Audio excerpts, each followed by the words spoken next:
Welcome back, everybody, to another episode of the Depot Dive. I'm Ross McCorkle, your host, and above me here on the screen, as always, with a fresh haircut, my co-host, Joe Clark. Joe, how are you doing? It was a pretty exciting game there on Sunday. Yeah, it was not really what I expected. I thought we were gonna kind of eke out a win, but they ended up above and beyond. Russell Wilson was a lot better than I thought he would be. It's been a good week, and I think a lot of people are pretty excited about the trajectory of the Steelers team right now. So definitely going to be a lot to talk about. Yeah. I mean, Russell Wilson, a lot of people had just kind of written him off as like, oh, he saw what happened in Denver and he's 35 years old and there's less long term upside. And, that last part is certainly true than, Justin Fields. But Mike Tomlin made what'd they call it, lone wolf or lone Lone ranger Ranger. decision to start Russell Wilson. And he was clearly looking for a spark, and a spark is what he got. It was kind of a delayed gratification because it looked pretty bad for the first the first drive was okay looking, and then it kind of got off the rails there for 3 4 5 drives, and they recaptured it, and the second half was pretty much nothing but good. And so yeah, we're gonna dive into the game, recapping the game today. We're gonna talk about some of the injury updates, and then we're gonna talk the trade deadline, which is coming up here in like 2 weeks from today, I think. Yeah, I think yeah. Yeah, so some stuff to talk about there. There's going to be some Steelers intrigue, and we will go over that in the show. Before we dive in, I do want to plug the number at the bottom of the screen. That's 412-254-3145. Again, that's 412-254-3145. You can call and leave a voicemail for a chance to have your question answered at the end of the show. I believe you can also text that number. Nobody's taken us up on that yet. But you should be able to text if you don't want to have your voice on the show. We understand, but we'd love to hear from you anyways. We're going to dive into the first topic and just kind of recapping the game, recapping Russell Wilson and everything from the big Week 7 win over the New York Jets in primetime. This is the Steelers' second primetime game of the year. First one didn't go so well. Second one was fireworks, and there's a third one coming up on Monday night against the New York Giants. So a lot of primetime stuff early in the season. If we seem tired, that's why, but we just got to push through a couple more weeks. Joe, give me your high-level takeaways here on Russell Wilson, Week 7, the win, whatever you want to talk about. Yeah, I mean, obviously the game started with a little completion to Darnell Washington. I was going to say Rodney Williams, Darnell Washington. And I'm sure crowd goes crazy, excited to see the new guy. And then within 2 drives, they started chanting for Justin Fields and booing because it started out 2-7. But the Steelers offense, yeah, they started off slow, but they really kind of rebounded the second half. We saw kind of what we saw early in the season with the run game really getting going in the second half. And Najee Harris, I think it was a second straight 100-plus yard game of the season. He looked really solid. And Wilson's deep ball was, maybe not quite as good as advertised. Some balls maybe a little bit underthrown, but when you have George Pickens, he's gonna make those plays. And so Russell Wilson, all in all things considered, looked really good for the Steelers. And the Steelers, put up 37 points with Wilson under center. Some help from the defense. Beanie Bishop, 2 interceptions. The first one really changed the game. I mean, the Steelers outscored the Jets 31-0 after that first interception, which is a pretty crazy thing to think about. Just the disparity there with how the game started off. Obviously, Pittsburgh was down 2 scores and they won in a blowout. So Wilson did a good job just kind of keeping the offense on schedule. My biggest concern with him that we talked about last week was just how's he going to fare with this banged up offensive line. But for the most part, I thought the offensive line was pretty sound early on. Maybe gave up some pressures, but once they kind of settled it in, Wilson knocked the rust off. He only took 1 sack. He had time to throw. He moved around fine, behind center. And he didn't really run the ball that often. Obviously, he had the sneaks, but just moving around, kind of extending the pocket. I thought he looked, pretty solid. So I was happy with it. I mean, I know we talked about it. I would have probably stuck with Justin Fields, even though the intrigue of what Wilson could have been, still would have been there. But the Steelers were rolling. But Wilson, you bring him in. The goal is to elevate the passing offense, the passing attack, and that's exactly what happened. I mean, George Pickens, I think his best game of the season, his first touchdown of the season.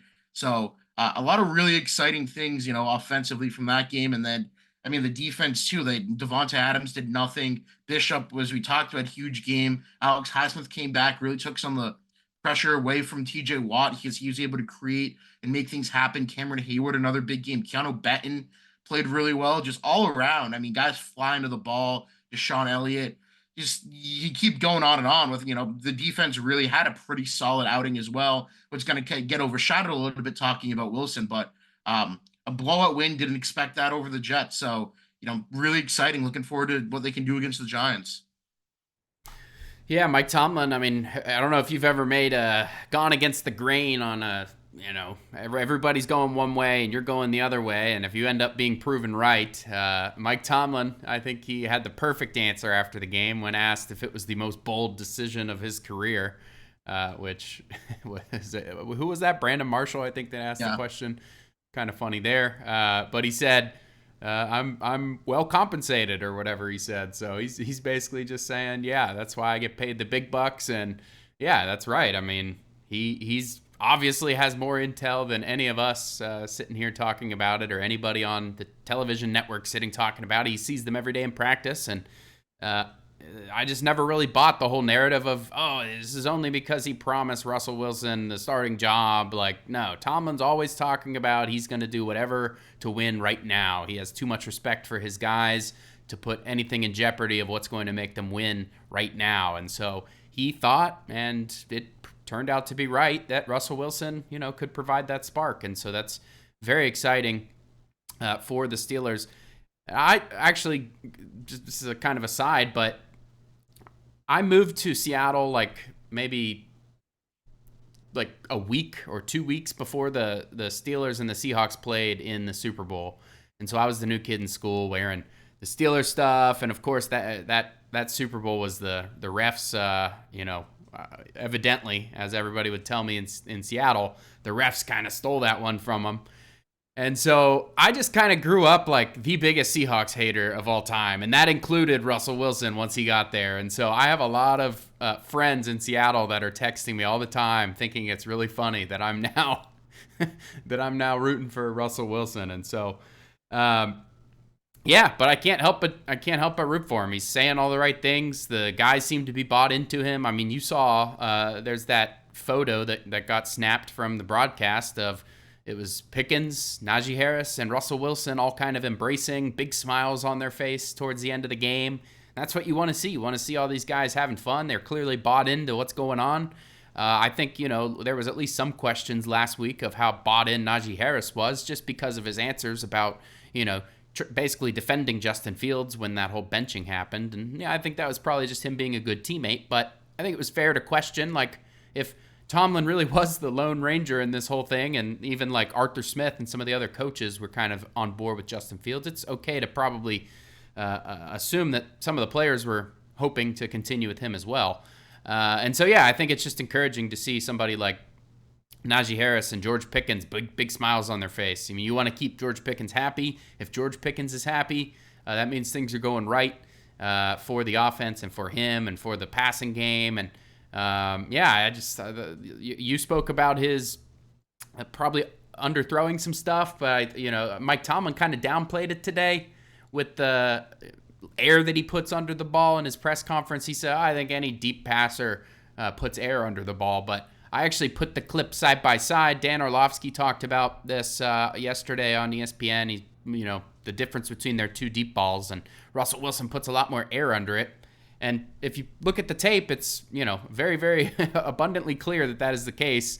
Justin Fields' ball, the camera crew doesn't need to zoom out like they do for Russell Wilson's to keep that ball in frame. Now that I said that, watch next time Russell Wilson dials up a deep pass. The camera crew is frantically zooming out to be able to get the arc of the ball in the shot. And so that is one of the big differences. And you're giving a guy like George Pickens that extra, quarter second or, half a second or whatever to react and adjust in the air and be how good he is with the 50-50 balls. That's just a recipe for good things for this offense.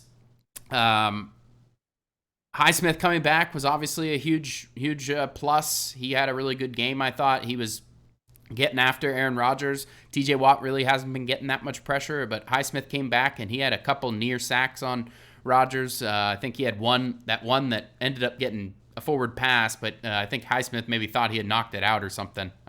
He thought he had caused a fumble. That's how close he was a couple of times on those. And then, just bouncing around a little bit here, but Najee Harris is now on pace for 1,160 rushing yards, which would not be the most of his career, but it would be the second most of his career. The most was his rookie season with 1,200. But he is back on pace to be above kind of his last two seasons, and I'm sure he's feeling pretty good about that, given that now he is scheduled to be a free agent with that fifth-year option not picked up. Joe, do you think the Steelers are regretting that at this point, or do you think this is kind of what they thought would happen anyways? I kind of feel like they would have regretted it as soon as they did it. So I'm not really sure how much they are regretting it, because I think, like you said, this is what they kind of thought would happen. Arthur Smith offense, run the football. I think Najee's gotten more opportunities to kind of show what he can do, given that Jalen Warren's been banged up.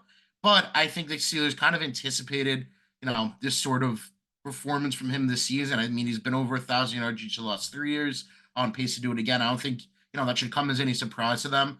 So, I mean, if I were them, I would be regretting it. But, I mean, I think they probably, they have some faith in Warren, obviously. Go out and hit, reset. The life cycle of the running back just isn't that long. So I think Omar Khan just kind of playing the long game, go draft a running back in the middle rounds, go with him and Warren. But, I mean, I love the way that Harris has been playing. And if they do want to end up doing bits with him and extend him, beyond this year, I definitely wouldn't be opposed to it. But I don't know how much they're necessarily really regretting it, because I think this is kind of what they would assume, or at least they should have assumed would have happened with Harris this season. Yeah, and I think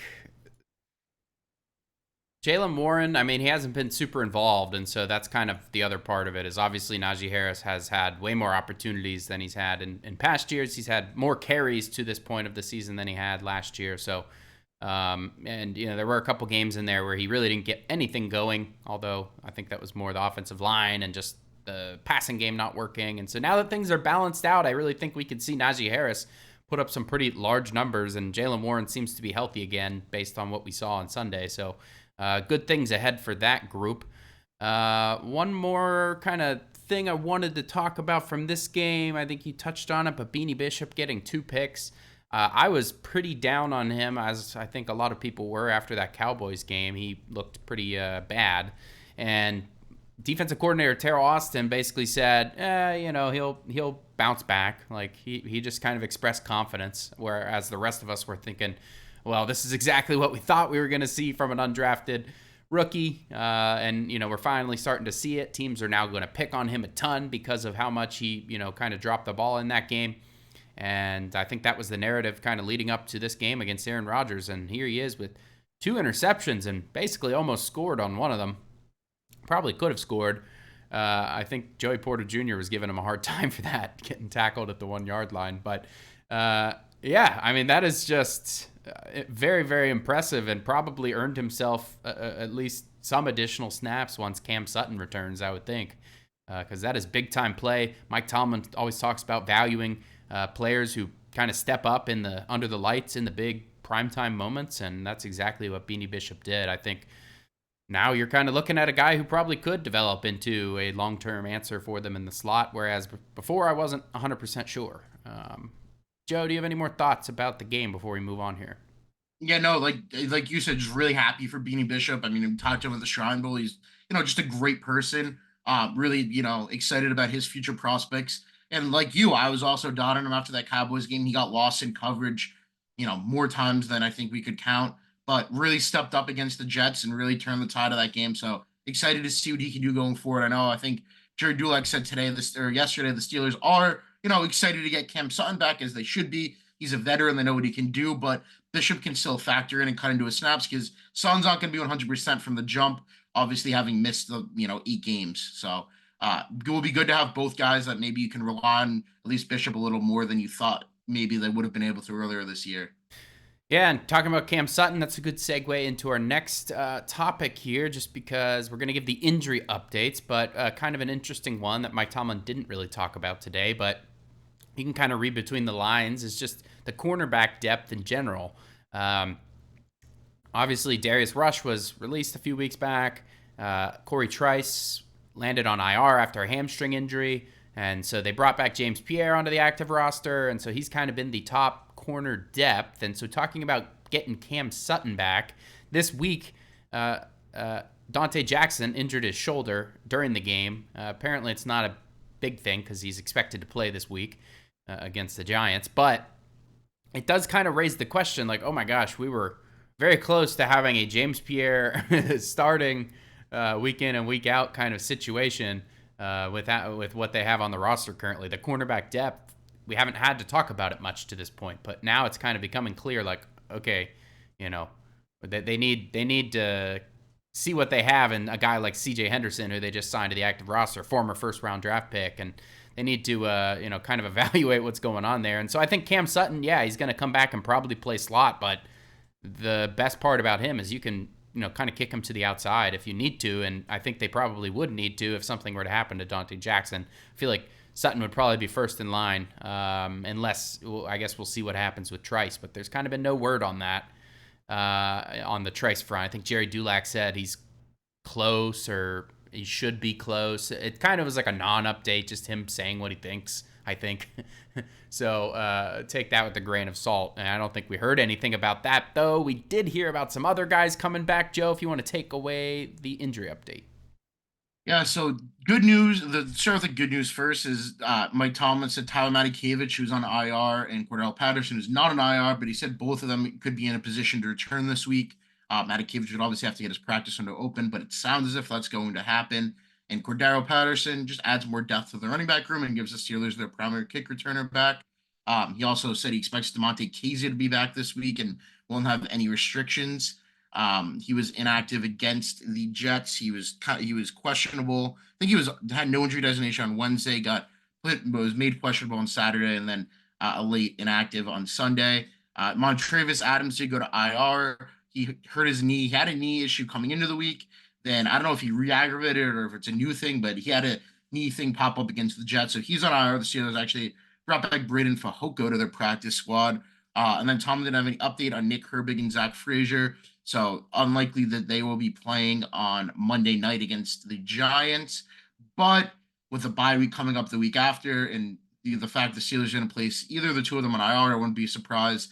That extra week off, get them healthy. You have Herbig and Frazier back. It's obviously, huge in the second half when you have 6 divisional games in a game against the Eagles and a game against the Chiefs. So having, 2 guys who have been pretty key players for you this season healthy late in the season is important. So hopefully those two are able to get back after the bye. But other than that, Steelers are getting healthier. Ryan McCollum, actually, I thought he played pretty well and filling in for Frazier. So that was, really exciting to see, because I think that was a concern, and he's going to have Dexter Lawrence this week. So big test. But all things considered, the injuries seemed a lot bleaker or even last week, and right now things are looking up a little bit.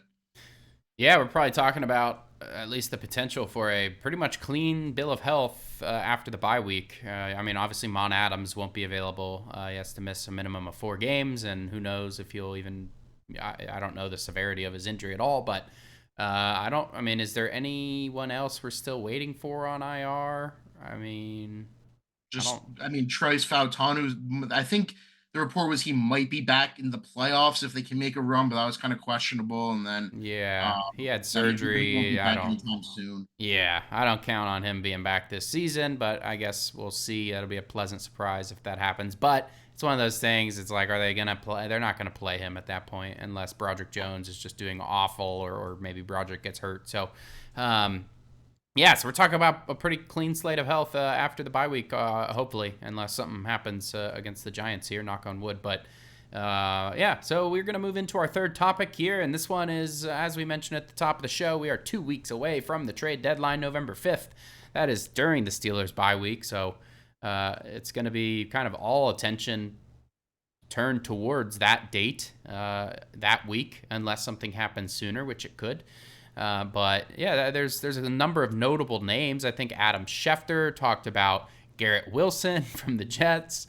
I think Diana Rossini talked about Deebo Samuel, and then she also talked about Cooper Kupp today. Ian Rappaport talked about who did he talk about? There was somebody else kind of. I don't know. There was all these insiders throwing out these kind of names that weren't previously in the kind of assumed list of people who could become available, which includes guys like DeAndre Hopkins and certainly Mike Williams and Darius Slayton as a possibility. Basically, anyone who's on a team that is bad right now, that they might be looking to kind of reset their team. So yeah, there's some kind of buzz around bigger names and names that would excite Steelers fans, names that excite me to a certain extent. I think all of them have their drawbacks to them, I think, as well, other than maybe a Garrett Wilson, but that one's not happening.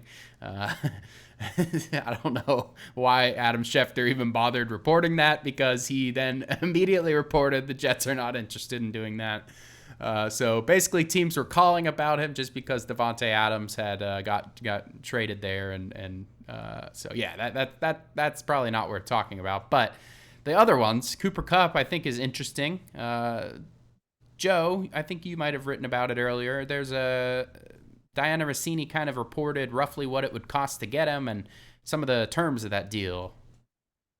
Yeah, so I thought, the reporting today was pretty interesting. Rossini, pretty adamant that the Rams are willing to facilitate taking on Cooper Kupp's salary to trade him. She said they'd want a second in return for a guy that's played 2 games this season and has barely played. I think he played 12 last season and 9 the year before. So he's only played 23 games since his breakout 2021 season.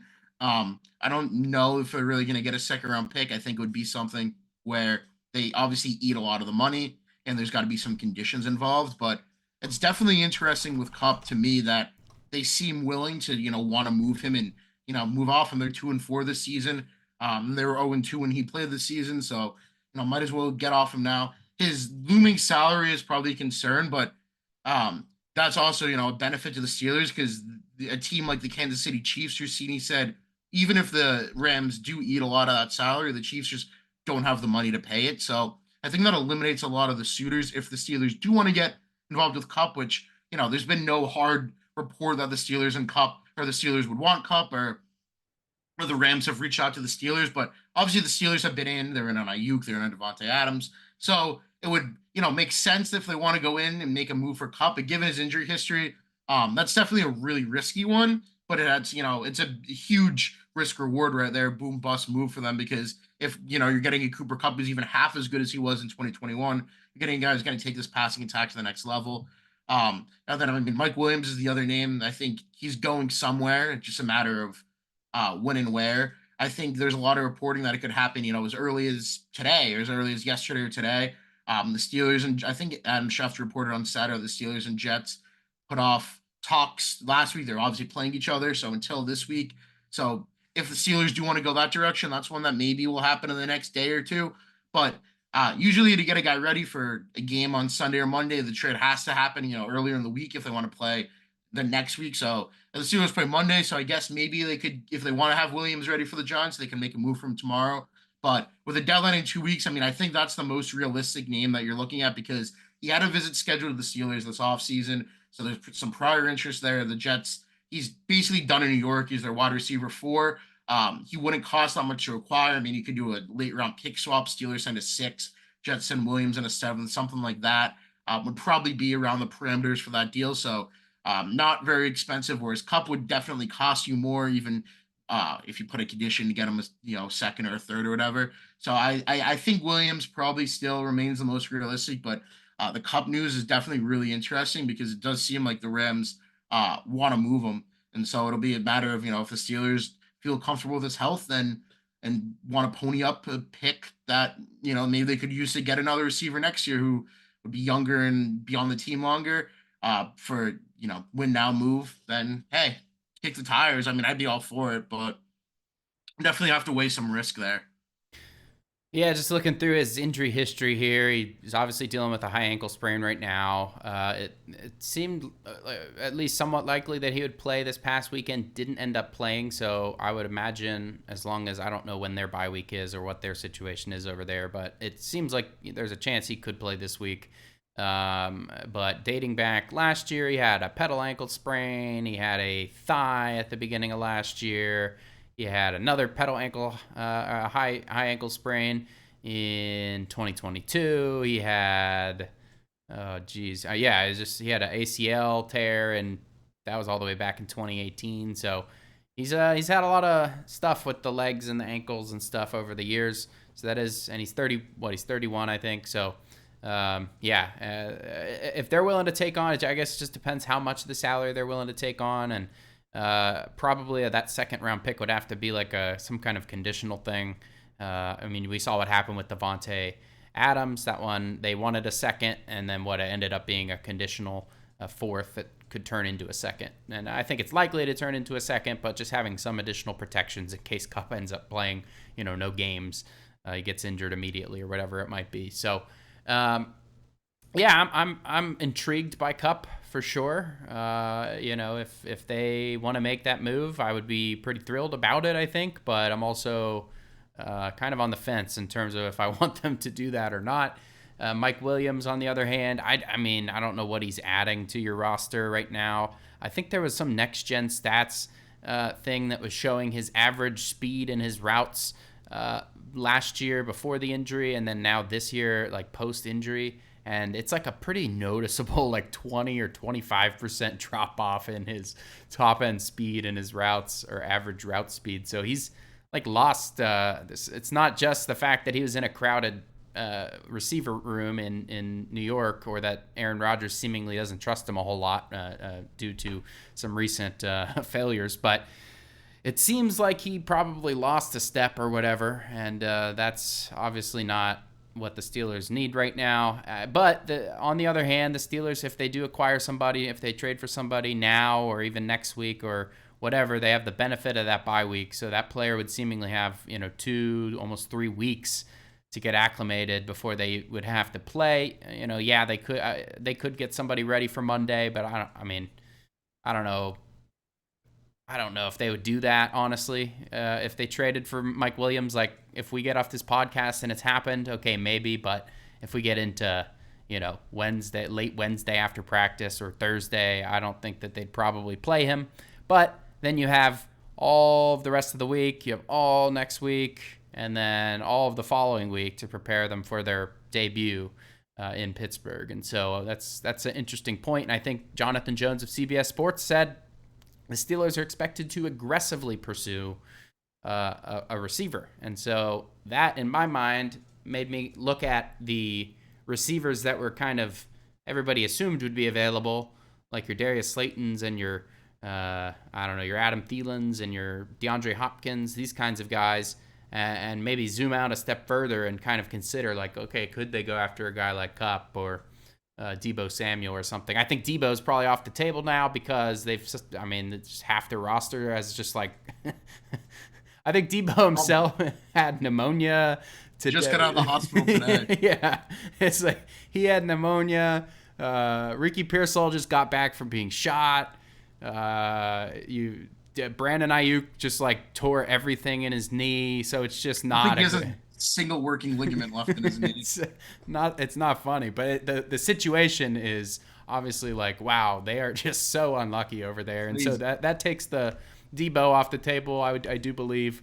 Even though they do, despite all the injuries, they still need to figure out the money situation. And so maybe they could still move on from Deebo. And they're getting kind of close to, are they really in a Super Bowl window right now, which is what they were trying to maximize? I think they probably still believe they are, but I don't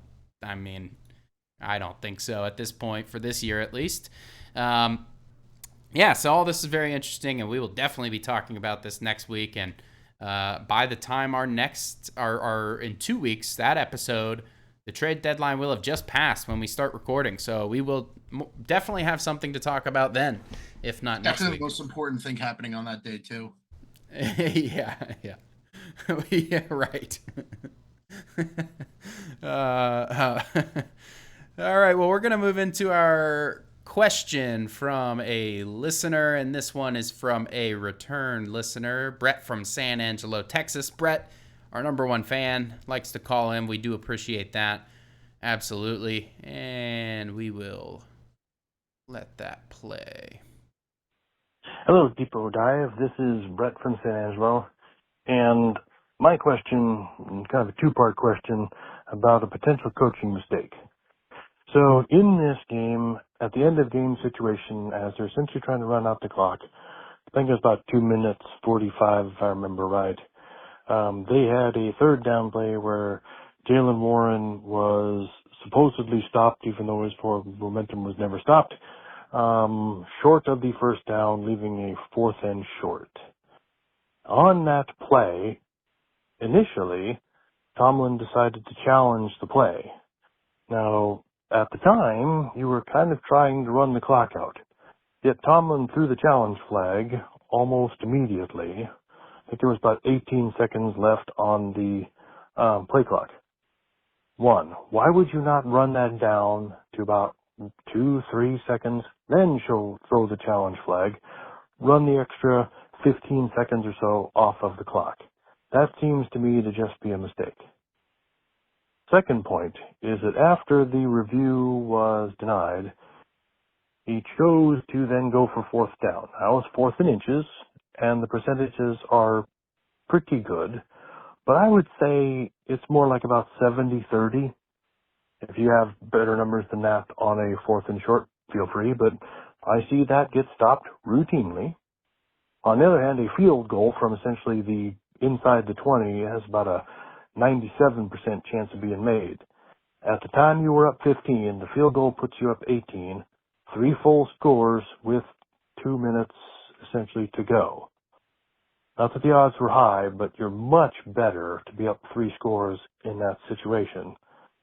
To me, even though they did eventually make the first down, eventually got the touchdown, and eventually got the 37 points, to me, the smart decision would have been kick the field goal, get up 3 scores. They can't come back from that in 2 minutes.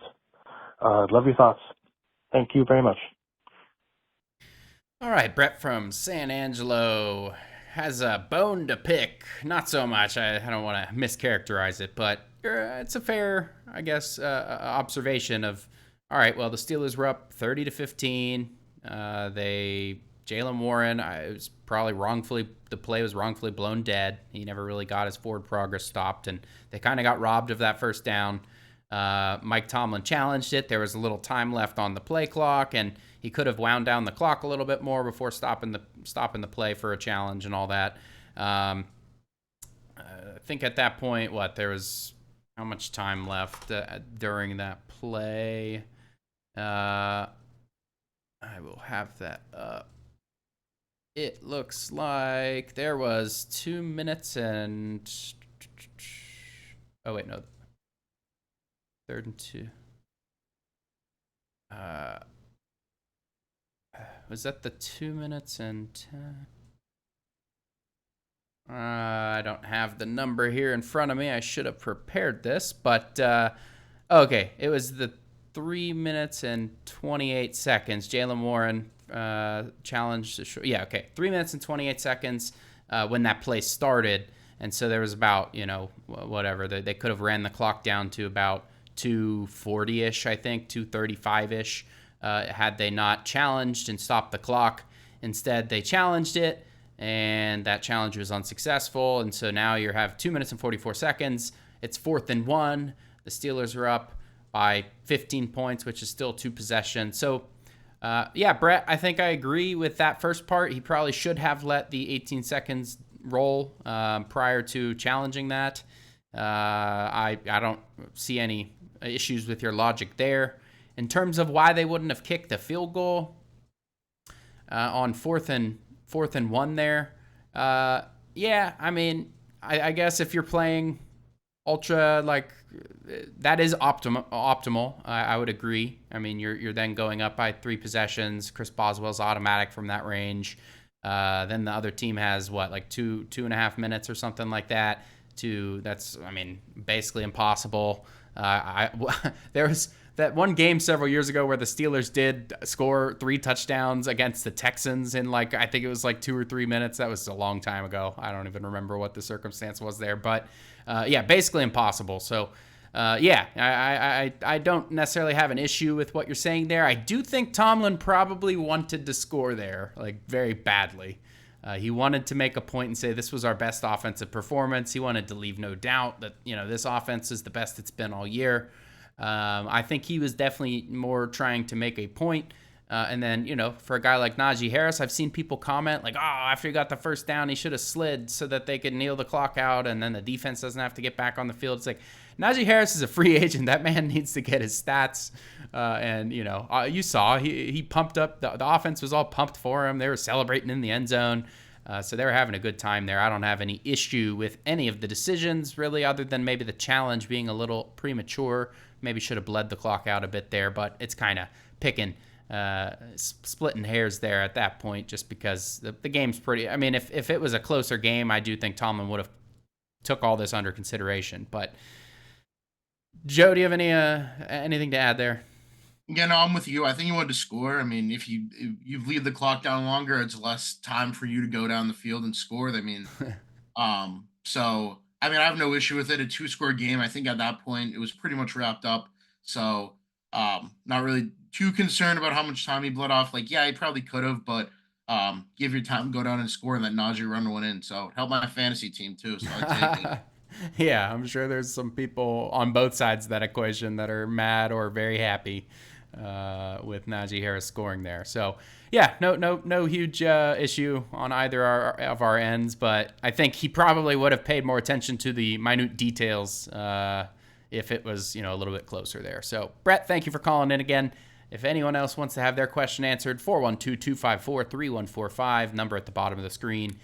We hope to hear from you guys, and we will catch you guys next Tuesday.